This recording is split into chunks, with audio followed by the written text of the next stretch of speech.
कौशल्या रात को अपने कमरे में सोई हुई थी। उसका कमरा घर के दूसरे माले पर था। वो खिड़की की तरफ मुंह करके आराम से सो रही थी। अचानक से उसकी नींद खुली। उसकी नजर खिड़की की ओर गई और वो चौंक गई।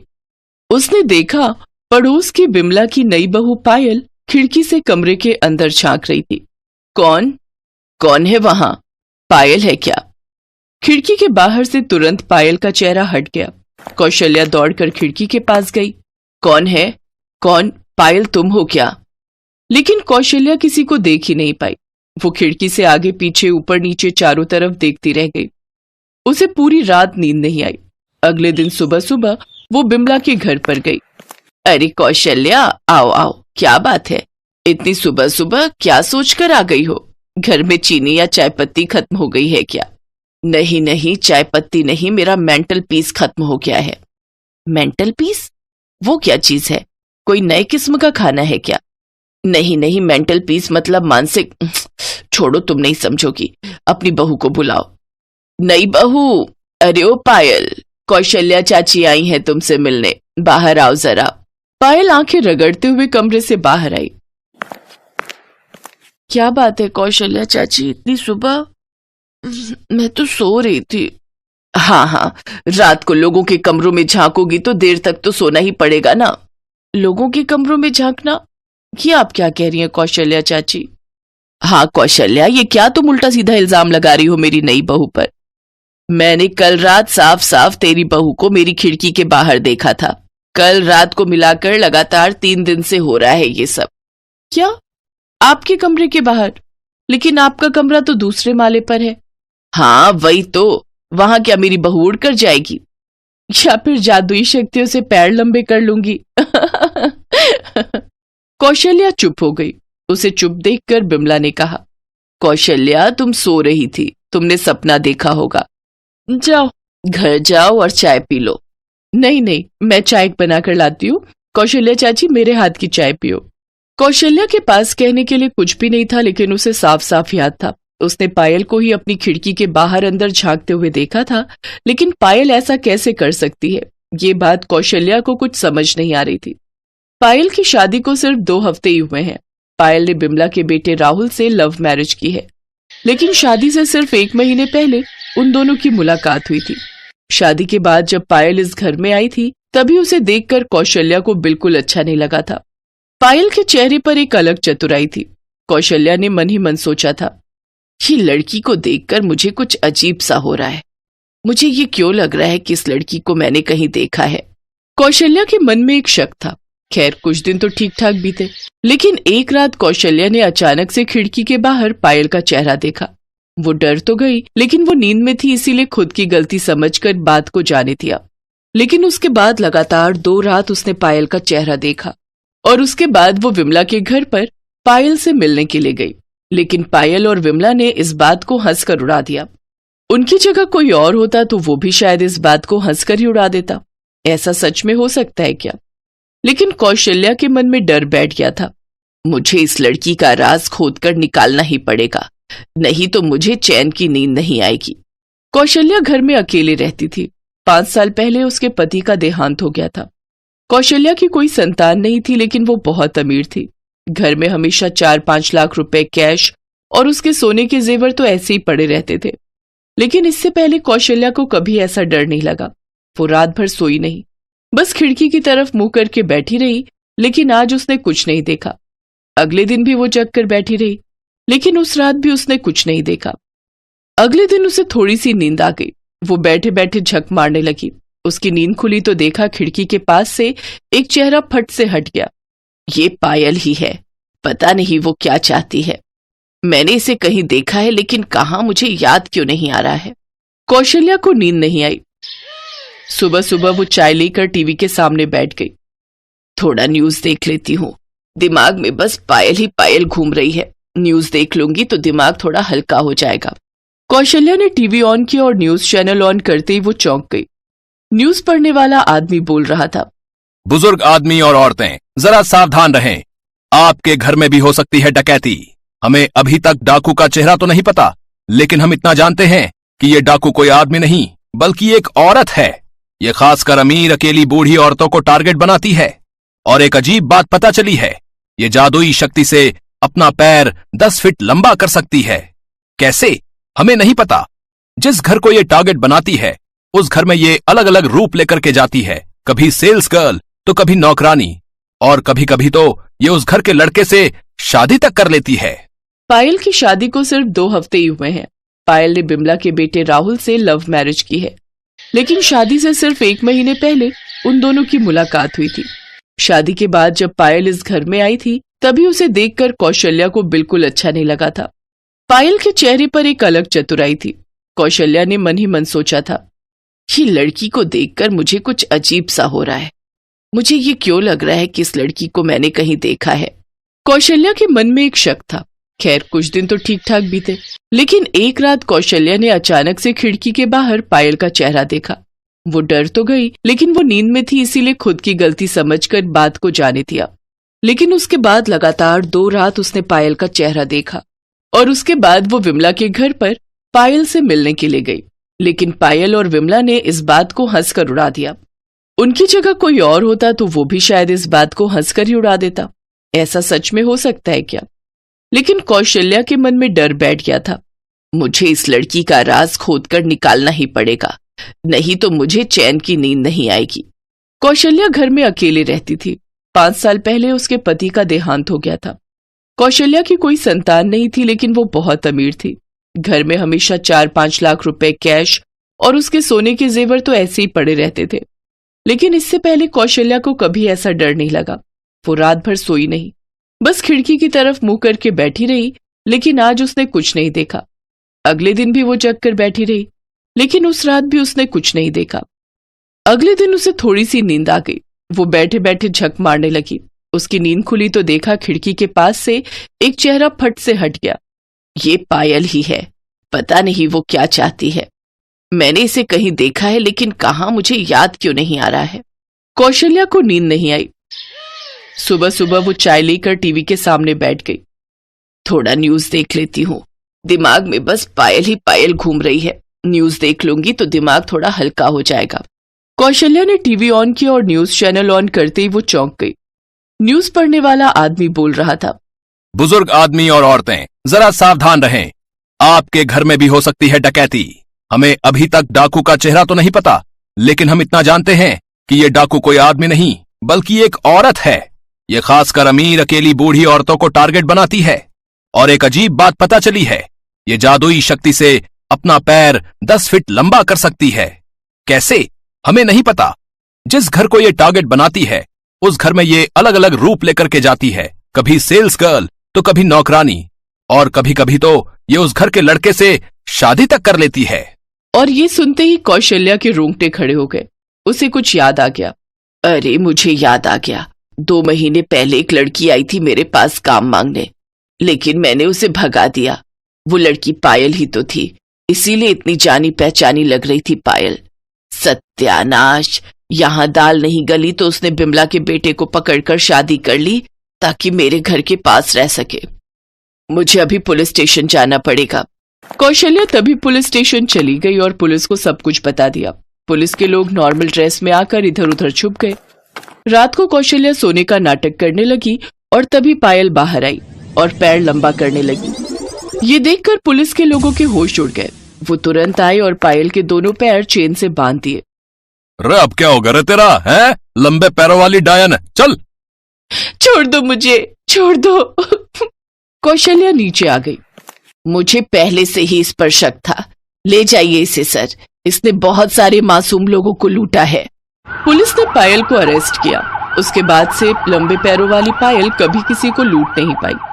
उसे जिंदगी भर जेल में ही सड़ना पड़ा। बिमला ने कौशल्या को गले लगा लिया। आखिर कौशल्या ने ही तो उस डायन से मुक्ति दिलाई थी। उसके बाद से सभी बुजुर्ग आदमी और औरतें खुशी खुशी रहने लगे।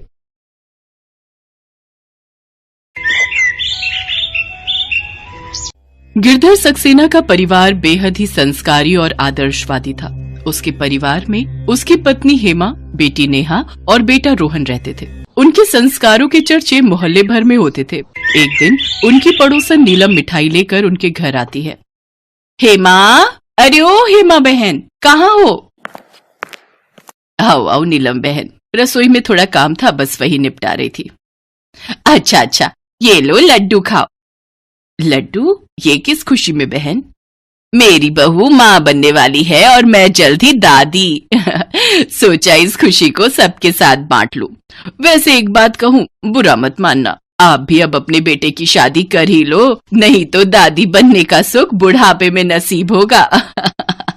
नीलम ताना देकर वहां से चली जाती है, लेकिन ये बात हेमा को बुरी तरह चुभ जाती है और फिर वो निकल पड़ती है अपनी बहू की खोज में। कुछ दिनों तक खोजबीन करने के बाद उसकी तलाश खत्म होती है दिव्या नाम की एक लड़की पर, जो कि ख्यालों से एक मॉडर्न लड़की होती है।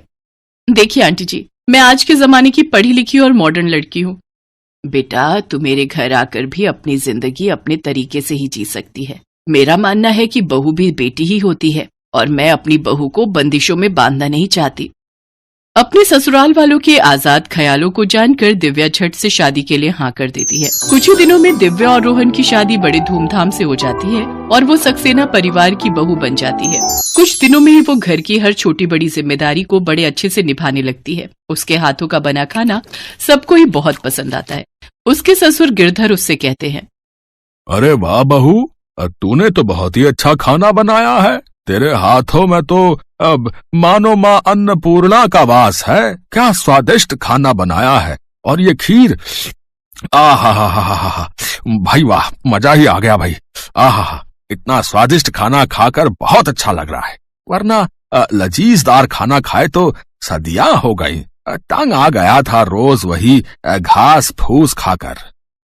हाँ, मैं तो जैसे तुम्हें बेकार का खाना खिलाती थी, अब घर में तुम्हारी बहू आ गई है तो मेरी पड़ी ही किसे है।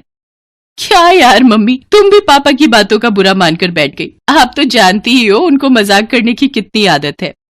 इसी तरह सक्सेना परिवार में हंसी खुशी का माहौल बना रहता था। दिव्या भी पूरी तरह उन सबके साथ घुल मिल गई थी। एक दिन दिव्या खाना बना रही होती है कि तभी उसे चक्कर आ जाते हैं और वो जमीन पर गिर जाती है।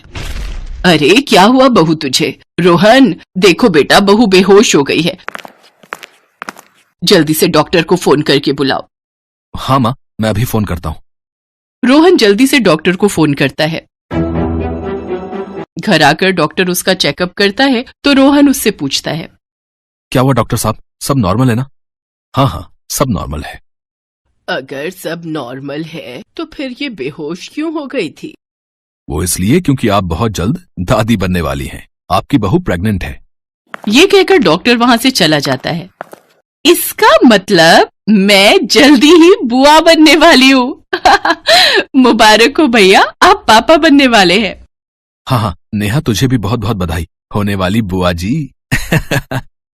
और मैं बनूंगा दादा भाई। आज तो मैं सचमुच बहुत खुश हूँ। बहू, तूने तो आज मुझे जमाने भर की खुशी दे दी। बता मेरी बच्ची, तुझे क्या चाहिए? अब ये होने वाली दादी तेरी सभी मांगे पूरी करेगी। बोलना तुझे क्या चाहिए? गुस्से से भरे चेहरे से दिव्या कहती है, रोहन ये सब क्या है? मैं इतनी जल्दी बच्चा नहीं चाहती। 9 महीने तक मैं उसे अपने पेट पर टांग कर नहीं घूम सकती। बहू, ये तेरा पहला बच्चा है और अपने पहले बच्चे के बारे में ऐसा नहीं कहते। बहू, हम सबकी उम्मीदें इस बच्चे से जुड़ी है। तुमने देखा नहीं, इसके आने भर की खबर से ही घर में कितना खुशी वाला माहौल हो गया। तो जब ये इस दुनिया में आएगा तो कितनी खुशियां लाएगा। देखो दिव्या, ये भगवान का दिया हुआ तोहफा है और हमें इसे ठुकराना नहीं चाहिए। कई लोग इस खुशी के लिए न जाने कितनी मन्नत और कितने मंदिरों में जाते हैं, तब जाकर उनको माँ बाप बनने का सुख मिलता है। उन सब की बातें सुनने के बाद दिव्या के पास उनकी बातें मानने के अलावा और कोई उपाय नहीं था। अब सभी घर वाले उसका खूब ख्याल रखते हैं। वो उससे घर के कामकाज नहीं करवाते, उसको सारा दिन आराम करने के लिए कहते हैं। उसकी सास उसके लिए खाना लेकर उसके कमरे में जाती है। बहू, ये ले तेरा नाश्ता। अब से तू अपने कमरे में ही आराम करेगी। घर का काम मैं और नेहा मिलकर देख लेंगे। तेरा तीनों वक्त का खाना तेरे कमरे में ही आ जाएगा। तुझे बार बार सीढ़ियां ऊपर नीचे करने की जरूरत नहीं है। लेकिन माँ जी, ऐसे तो मैं बोर हो जाऊंगी। अरे तो तुझे किसने कहा बोर होने के लिए? तेरे कमरे में है टीवी है, तू देख, गीता और रामायण पढ़। यहाँ मैं बोर होने की बात बता रही हूँ और सासू माँ की मुझे बेकार बेकार के आइडिया दिए जा रही हैं। खैर, मुझे क्या, मुझे तो नींद आ रही है। ऐसा करती हूँ, जल्दी से नाश्ता करके कुछ देर सो जाती हूँ। घर में सभी खुश थे। जहाँ हेमा नेहा उसे घर का एक काम नहीं करने देती थी, वहीं रोहन और उसके ससुर भी उसके खाने पीने की हर फरमाइश को पूरा करते थे। एक एक रोज रोहन बच्चों के पोस्टर लेकर आता है और उसे अपने पूरे रूम में लगा देता है। रोहन, ये क्या है? मैंने सुना है कि माँ जिस तरह की तस्वीरें देखती है बच्चे उसी जैसी शक्ल के होते हैं। तुम भी ना रोहन, ना जाने किन सब बातों में बिलीव करते हो। अरे बच्चा तो अपने माँ बाप की शक्ल पर ही जाएगा ना। तभी उसकी ननद भी उसके कमरे में ढेरों खिलौने लेकर आ जाती है। भाभी देखो, हमारे आने वाले नन्हे मेहमान के लिए मैं खिलौने लेकर आई हूँ। नेहा, क्या जरूरत थी बेकार में इतना खर्च करने की? अरे तुम लोग पहले डाउनलोड का प्रोसेस पूरा तो होने दो। ऐसे कई महीने बीतते हैं, जिसके साथ बहू की प्रेगनेंसी के महीने भी बढ़ते जाते हैं, जिससे दिव्या का मन भी अपने बच्चे के लिए बदलने लगता है और वो भी उससे जुड़ाव महसूस करती है। एक रोज सभी हॉल में बैठकर कॉमेडी शो देख रहे होते हैं कि तभी दिव्या के पेट में बच्चा लात मारता है और दिव्या जोर से चिल्ला उठती है, उई माँ! क्या हुआ दिव्या, तुम ठीक तो हो ना? हाँ, वो बच्चे ने लात मारी। भाभी, लगता है उसको भी कॉमेडी शो बहुत पसंद है। सभी जोर जोर से हंसने लगते हैं। ये देख दिव्या की आंखों में खुशी के आंसू आ जाते हैं और वो रोने लगती है। क्या हुआ बहू, तू रो क्यों रही है? माँ जी, आप सच कह रही थी। माँ बनने का सुख इस दुनिया का सबसे बड़ा सुख होता है। अब मैं अपने बच्चे को महसूस करने लगी हूँ और मैं अपनी इस पहली प्रेगनेंसी को अच्छे से एंजॉय करना चाहती हूँ। इसके बाद दिव्या का मन अपने बच्चे की तरफ झुक जाता है। वो घंटों अपने बच्चे से बात करती है और प्यार से अपने पेट पर हाथ सहलाकर उससे प्यार जताती है। उधर होने वाली दादी आने वाले बच्चे के लिए गर्म कपड़े बुनती है तो दादा नया पालना खरीद कर ले आते हैं। कुछ दिनों बाद दिव्या का 9वां महीना पूरा होता है। उसकी सास उसकी गोद भराई बड़े ही धूमधाम से करती है। उसकी पड़ोसन नीलम कहती है, आने वाले नन्हे मेहमान के लिए बहुत बहुत बधाई आप सभी को। अब आपका परिवार जल्द ही बढ़ने वाला है। वैसे गोद भराई का फंक्शन तो बहुत बड़ा किया है तुमने। अरे ये तो होना ही था, हमारी इकलौती बहू का पहला बच्चा जो है। सभी लोग बड़े ही धूमधाम से इस फंक्शन को एंजॉय करते हैं। रोहन, अब मुझसे बर्दाश्त नहीं हो रहा। इस बच्चे को बोलो ना जल्दी से बाहर आ जाए। मैं इसे अपनी बाहों में लेने के लिए तड़प रही हूँ। क्या यार दिव्या, अब तुम कोई पिज्जा डिलीवरी वाली तो हो नहीं जो झट से बच्चा बाहर आ जाएगा। अरे बाबा, हर चीज का समय होता है और वो अपने टाइम पर ही बाहर आएगा। अगले दिन उसकी सास उसके लिए 1 गिलास दूध में 2 बड़े चम्मच घी डालकर पीने को देती है। ये ले बहू, इसे पी। इससे तुझे खूब ताकत मिलेगी और बच्चे की भी डिलीवरी नॉर्मल हो जाएगी। उस दूध को पीते ही दिव्या के पेट में दर्द शुरू हो जाता है और उसे लेबर पेन स्टार्ट हो जाता है। सभी उसे जल्दी से हॉस्पिटल लेकर पहुंचते हैं, जहां वो सुंदर सी लड़की को जन्म देती है। एकदम चांद की तरह खूबसूरत है मेरी पोती। अब मैं इससे खूब लाड लड़ाऊंगी। और मैं तो इसके लिए घोड़ा बनकर इसे पूरे घर में घुमाऊंगा, जैसे बचपन में इसके बाप को झुलाया है। फिर दिव्या उसे अपनी गोद में लेती है तो वो ममता से भर जाती है। Welcome my angel. मम्मा आपको अपनी गोद में लेने के लिए कितना तरस रही थी। देखो देखो तो तुम्हारे पापा, दादी, बुआ और दादा सभी कितने खुश हैं। पापा तो सबसे ज्यादा खुश हैं अपनी परी को पाकर। अब देखना, पापा आपकी हर छोटी बड़ी खुशी को पूरा करेंगे और आपको बहुत प्यार करेंगे। 2 दिन बाद दिव्या अपने बच्चे के साथ घर में प्रवेश करती है तो उसकी सास उनका स्वागत आरती के साथ करती है। इस तरह बहू का पहला बच्चा घर आंगन को रोशन कर देता है और वो पूरी तरह दिव्या की सोच को भी बदल कर रख देता है। नन्ही सी परी के आने से सारा घर चहक उठता है।